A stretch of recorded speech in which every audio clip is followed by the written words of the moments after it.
Well, dear one, the body is entirely equipped for survival. And it's prioritized to you too. You're nothing like as sensitive to the pain the person beside you is feeling. They have to tell you and so on. And then that can start to trigger the equivalent of pain because you've become conscious of. In other words, our senses make us conscious of something that would otherwise be, well, not necessarily external to self, but perhaps a concern that should be attended to. So at one end, there are the senses that are recognized by all societies. Taste, touch, scent, sight, and hearing. Now, I'm not sure what order to put these in, but there's more. For instance, there's a sense of balance. It's not touch, and it's not the others. The other senses may help in that, a movement can be detected, and therefore the sense of balance says, oh, correction. And of course, most of our sense of balance has become subconscious. We're not aware of it. We're just in the habit of adjusting to keep balance. And when we're not in balance, communication goes on, presumably, to the mind, and we adjust the body or attempt to put it right. So I would bring balance in. These communications are interpreted by the mind, aren't they? So you hear words and you think thoughts accordingly. Oh, someone's calling for help. Or, he's surprised. I can tell by the way he's acting, I can see it, or I can hear it. What we make of it, of course, depends on the mind. But the mind gets other things coming in that seem to be, well, in a sense you could say, not from outside. So one thinks, well, I must be generating them myself. I think I will have a cup of tea. It might be because there's something triggering, I'm thirsty and I'm in the habit, or it's, it's my time, say 11 o'clock for a cup of tea, whatever your society does. But it's not clear that it's generated by you. In other words, to be consistent, this sense of thought may be external to us in the sense that we are not aware of it until the signal comes to us. In other words, our mind is sensitive to receiving certain thoughts. For instance, if I say to you, can you tell me the number of the bus that comes down this road? You immediately start to think, oh yes, buses. I've seen a number 8 come.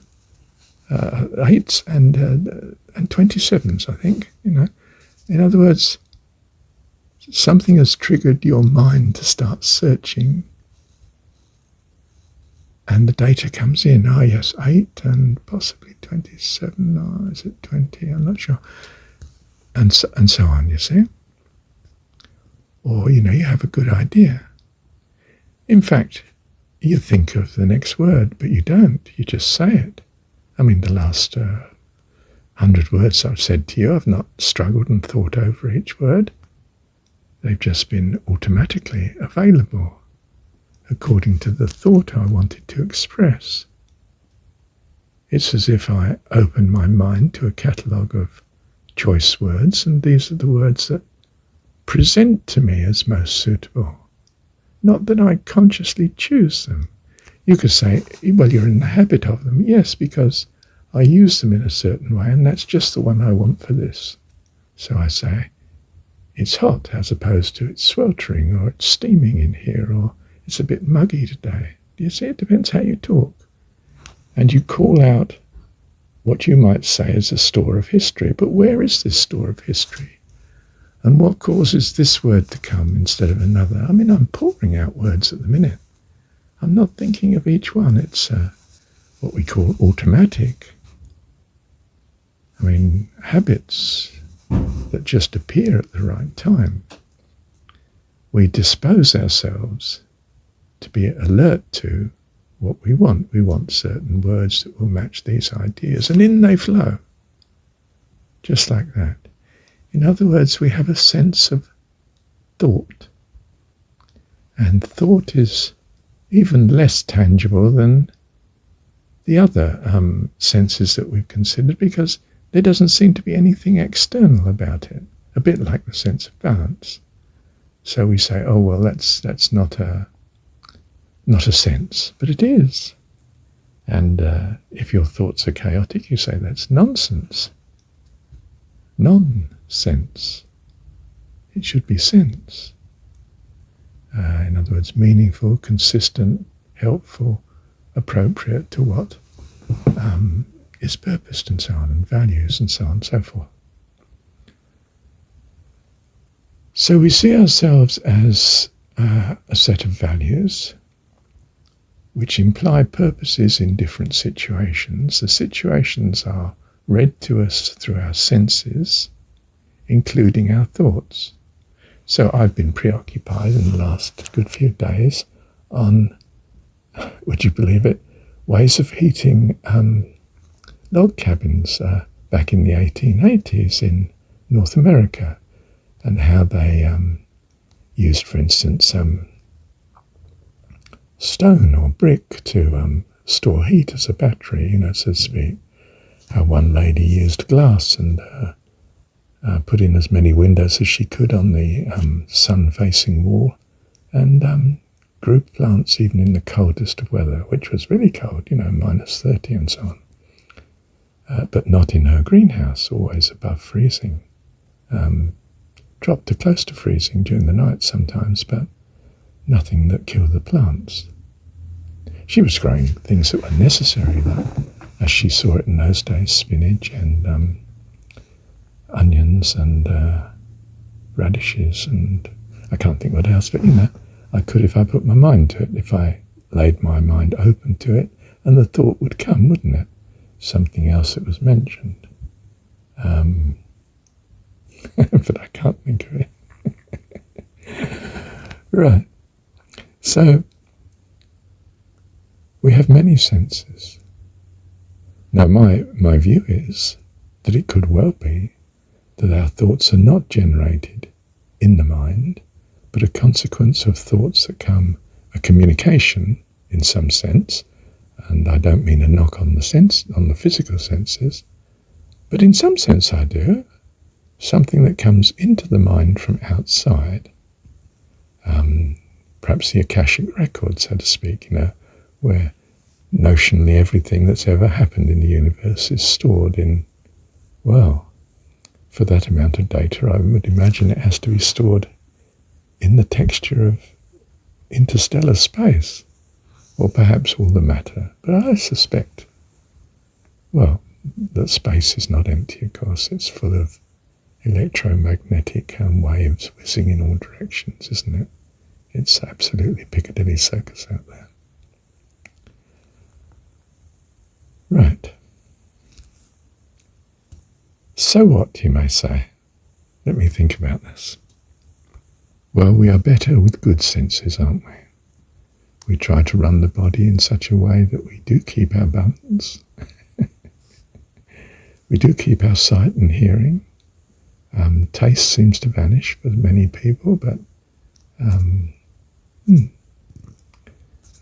what was the other one? Taste, touch, sight, hearing. Yeah.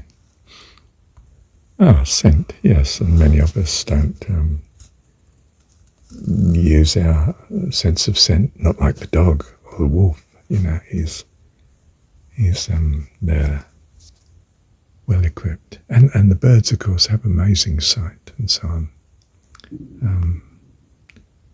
Especially something like a hawk that's hunting from high up.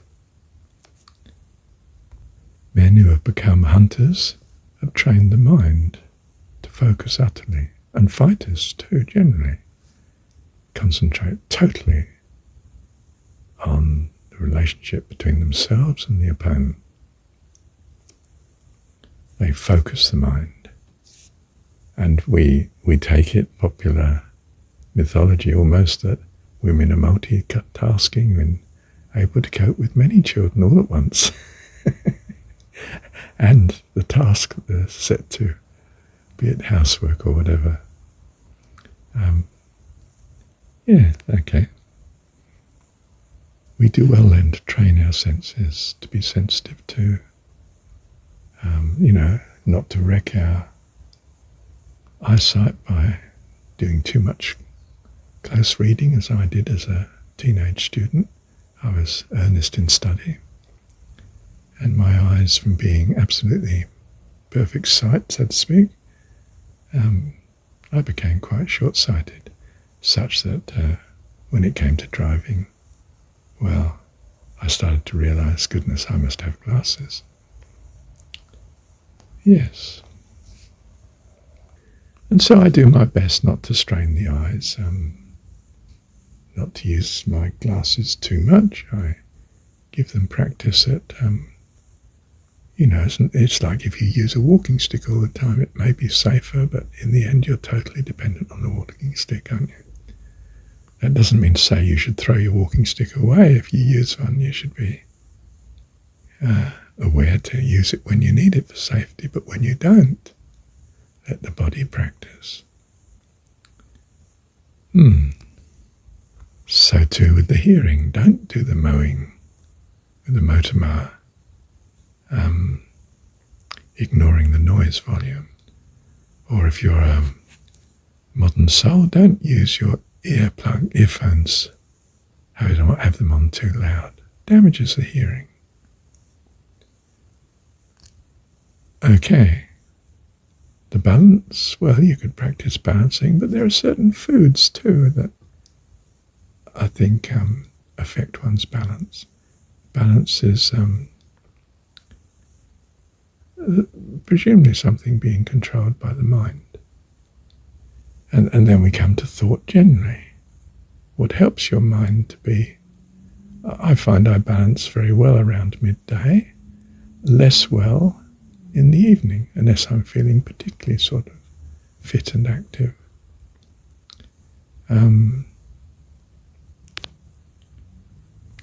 Rest. The body is well rested, then it's in optimal performance. And all your senses, including your clarity of thought, calmness and emotions, will be blessed accordingly. The general view seems to be that we should probably go to bed at least before 10 at night and possibly around 9, and have adequate sleep. They usually argue something like 7 or 8 hours. I'm not sure as you need that much. Certainly someone like Paramahansa thinks that if you're practicing his sort of earnest meditation, then, well, that's much better than sleep. And it's not clear he was sleeping at all. And if he was doing it very sparsely. People like Mrs. Thatcher too were known to have very few hours of sleep. Mind you, they did die of Parkinson's disease, so you don't know, it might have overstretched the brain, mightn't it? Interesting thought. But equally, if we think of something like Parkinson's, Muhammad Ali, perhaps boxing was the cause of why he died. Yes. But of course, these people are very unusual in other ways too. And so perhaps there are other stresses and strains on them that contributed to the problem. Enough of this. Thank you, Heavenly Dad.